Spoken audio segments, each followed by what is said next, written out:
Queremos, en primer lugar, saludar a todos y a todas quienes comparten hoy día este foro programado para esta hora.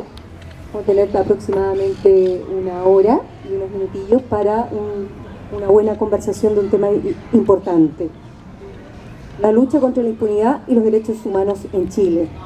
La verdad y la justicia no prescriben. Por tanto, aquí estamos, como siempre. Voy a partir por mi izquierda, quien es la anfitriona, compañera nuestra querida, Lorena Pizarro, presidenta de la Agrupación de Familiares de Detenidos Desaparecidos de Chile. Saludar a la compañera. Por supuesto, acá, al ladito nuestro, a Francisco Esteves, hoy día director del Museo de la Memoria y los Derechos Humanos. Saludarlo con mucho gusto.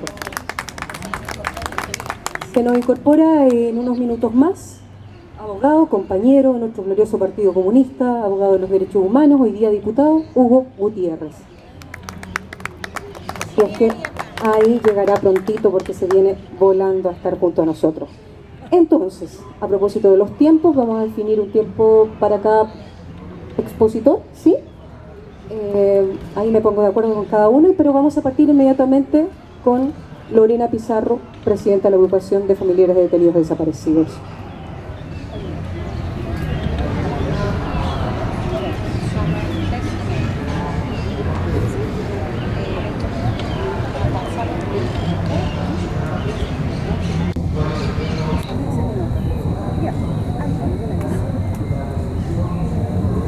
Buenas tardes, compañeros y compañeras. Resulta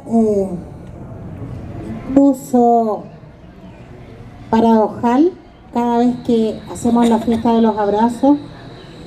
Hablamos de los derechos humanos, pero de los derechos humanos vinculados a lo que es la lucha contra la impunidad y el terrorismo de Estado que vivimos durante los 17 años de dictadura cívico-militar.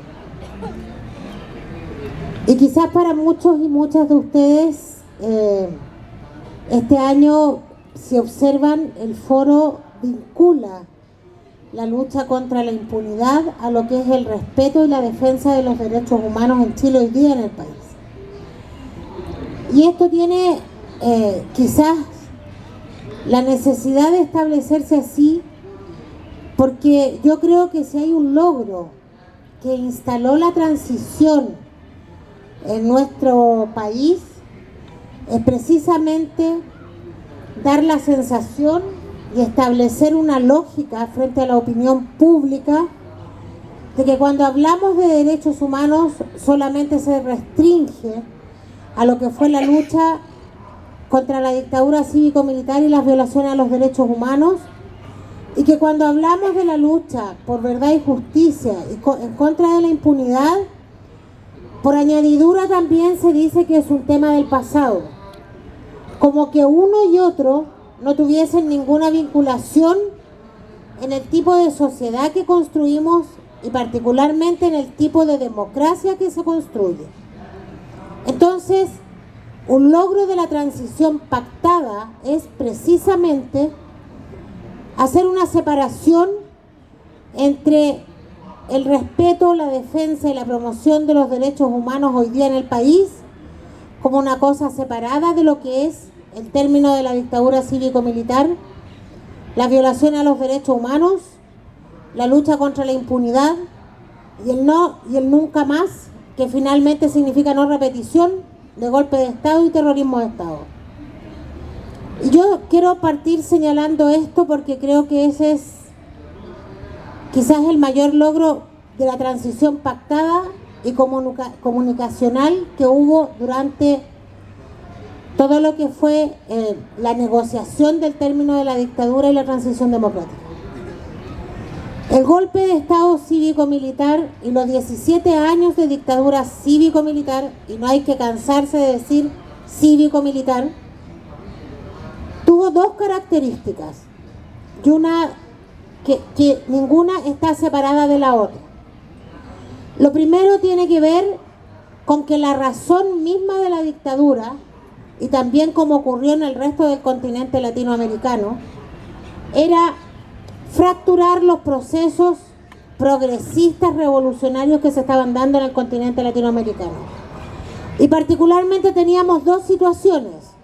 Una, un Chile que avanzaba bajo una elección, bajo los términos establecidos de las democracias de este lado, que lograba a un gobierno popular, llegar a un gobierno popular avanzado, un gobierno que se planteaba una vía al socialismo. Y por otro lado, en esta misma Latinoamérica teníamos una Cuba socialista que, producto de movimientos revolucionarios, logra también esa vía al socialismo. El mayor afectado sin duda de esto era el capitalismo, el gran capital, Estados Unidos, y por lo tanto la tarea fundamental era terminar con aquello. Si uno mira ese escenario con Cuba, con Chile, pero además lo que pasaba en el resto del continente latinoamericano, ¿por qué hago esta precisión? Porque tiene que ver con lo que hoy día significa la construcción democrática del país. El golpe de Estado se da para romper, particularmente en Chile, pero también detener en Latinoamérica, el avance de los movimientos progresistas revolucionarios que, en conjunto con la presencia y la participación de los sectores políticos sociales, con esto decir, los partidos políticos de izquierda, en el caso de Chile, la Unidad Popular, junto a las organizaciones de trabajadores y trabajadoras, hay que recordar el rol fundamental que jugó la Central Única de Trabajadores en Chile para el triunfo de la Unidad Popular, y durante los 3 años del gobierno del compañero Allende, el que jugaron los estudiantes, los pobladores en la defensa y construcción de aquello, son el reflejo de lo que significó el triunfo de este proyecto político social que fue la Unidad Popular. La Unidad Popular que además se plantea ante el país el logro y el avance de propuestas de un programa. Cuando hablamos del programa y a veces miramos a huevo lo que significa el programa hoy día, la base y el sustento, por favor, lo que voy a decir es en absoluta diferencia hoy con un gobierno distinto, pero estoy hablando de cómo la unidad y la construcción programática permiten aclarar y converger a grandes masas para avanzar en la conquista de demandas sociales latamente retardadas por aquellos que tienen el poder económico. El golpe de Estado lo que viene es a quebrar y fracturar aquellos compromisos. Hay que recordar las 40 primeras medidas del programa de Salvador Allende que permitían ese avance o esa vía al socialismo. El golpe de Estado cívico-militar, por lo tanto, se da fracturando la democracia en Chile, pero fracturando la democracia en Chile para refundar ideológicamente al país. Y esto tiene como consecuencia dos aspectos fundamentales. Uno es la instalación paulatinamente desde el mismo 11 de septiembre de una nueva institucionalidad, un modelo económico y por lo tanto la profundización del capitalismo con el neoliberalismo en Chile, y a la par y en la misma medida el genocidio y el terrorismo de Estado. Uno sin el otro no van. Uno sin el otro no se hubiese logrado instalar lo que significó los 17 años de dictadura cívico-militar y, ojo, la transición pactada y lo que tenemos hoy día. Uno con el otro están íntimamente ligados. ¿Y por qué digo esto? Porque la relativización de la defensa de los derechos humanos. Hoy día uno puede escuchar a la Ena von Baer, como a la Raín, como a nosotros hablar del nunca más. Pero precisamente no somos lo mismo, ni tiene la misma visión, porque las violaciones de derechos humanos, el genocidio y el terrorismo de Estado son profundamente ideológicas. Y la defensa de los derechos humanos y la lucha contra la impunidad también es profundamente ideológica. Tiene que ver con el nunca más, pero no con una frase. El término de la impunidad, de las violaciones de derechos humanos, está íntimamente vinculado sin duda también a la construcción de un país verdaderamente democrático, a una nueva constitución y a las miles de reformas que están íntimamente vinculados. No es antojadizo cuando el dictador señalaba al término de la dictadura que aquí no se cambiaba ni la institucionalidad ni se tocaba a ninguno de sus hombres, porque ambas cosas están vinculadas a lo que significa la construcción de un Chile neoliberal, individualista, que es el que vivimos. Y ahora, por lo tanto, la lucha contra la impunidad ha estado vinculada también a la razón matriz del golpe de Estado, el término del proyecto socialista de Salvador Allende, pero también el término del avance y nivel de conciencia que había alcanzado el pueblo en lo que significaban sus conquistas y entender que esta unidad le permitía alcanzar el triunfo. La lucha contra la impunidad está íntimamente vinculado a esto. Por lo tanto, es uno de los panelistas. Por lo tanto, el tema, compañeros y compañeras, hoy día, trasladándolo a la realidad, lo que nosotros hemos observado desde el mismo 11 de marzo de 1990 en relación a la lucha contra la impunidad versus las acciones inescrupulosas y resueltas de asegurar la impunidad de los violadores de derechos humanos, tiene que ver como en la dirección y la calidad de la democracia que se construye en Chile. Si la democracia sigue siendo tutelada y pactada, o si la democracia de verdad se sustenta en los principios básicos que tengan el respeto, la defensa y la promoción de los derechos humanos. No es casual, sin duda, que lo más grave es la pérdida de la vida y el terrorismo y el genocidio. Pero no es casual que en el país la impunidad también haya permitido, por ejemplo, que la educación, la salud, no sean derechos garantizados, sino que sean parte del modelo económico. Por lo tanto, cuando nosotros hablamos de la lucha contra la impunidad, hablamos de la construcción democrática que hacemos en el país. No es un tema aislado. Por eso partí señalando que el mayor logro de la transición fue instalar la lógica de que son temas separados. Si cada una y cada uno de nosotros recuerda cuántas veces en los distintos gobiernos de la transición se hicieron distintas maniobras concordadas con la derecha, la mesa de diálogo, la ley Figueroa Otero y tantas otras más, incluso el regreso del dictador desde Londres por razones humanitarias, donde se ponía en el centro que con esto se cerraba la página y se daba vuelta, porque se fijó una separación entre la demanda de verdad y justicia y la construcción democrática del país. Ahora el tema a la actualidad. El país vive bajo un clima de impunidad que no es distinto al que hemos tenido todos estos años.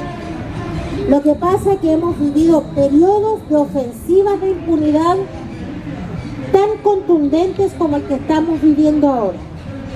Porque el tema hoy día no solo tiene que ver, compañeras y compañeros, con que estén liberando a los violadores de derechos humanos.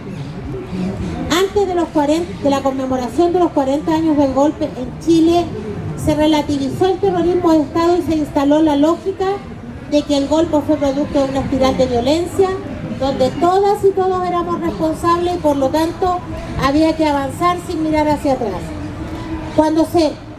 Por esas cosas de la vida, los medios de comunicación con los 40 años muestran a la opinión pública, no porque quisieran, por la larga lucha que se ha dado en defensa de los derechos humanos, la magnitud del golpe de Estado y del terrorismo de Estado, esa visión cambia.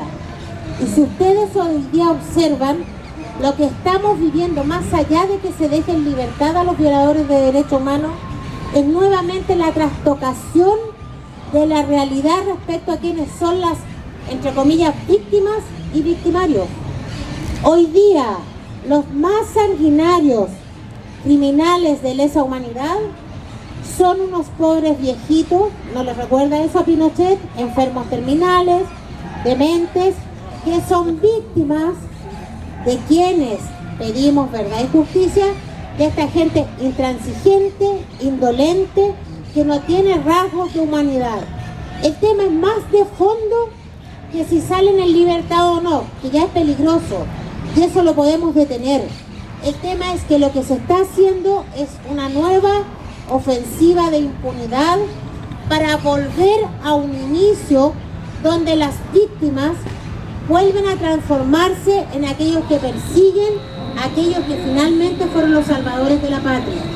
Por lo tanto, la tarea que tenemos que llevar adelante, y porque es fundamental hoy día que la lucha contra la impunidad sea una tarea matriz en la construcción democrática, tiene que ver con la demanda, justa demanda de verdad y justicia, pero también tiene que ver con el Chile que se construye adelante, pero hoy día en un retroceso contundente de establecer nuevamente la trastocación de la historia, donde finalmente, a la vuelta del camino, si esta ofensiva triunfa, nuevamente vamos a ser todas y todos responsables, abracémonos como hermanos, reconciliémonos y miremos hacia adelante.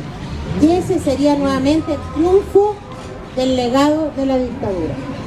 Yo me quedo ahí y después se pregunta.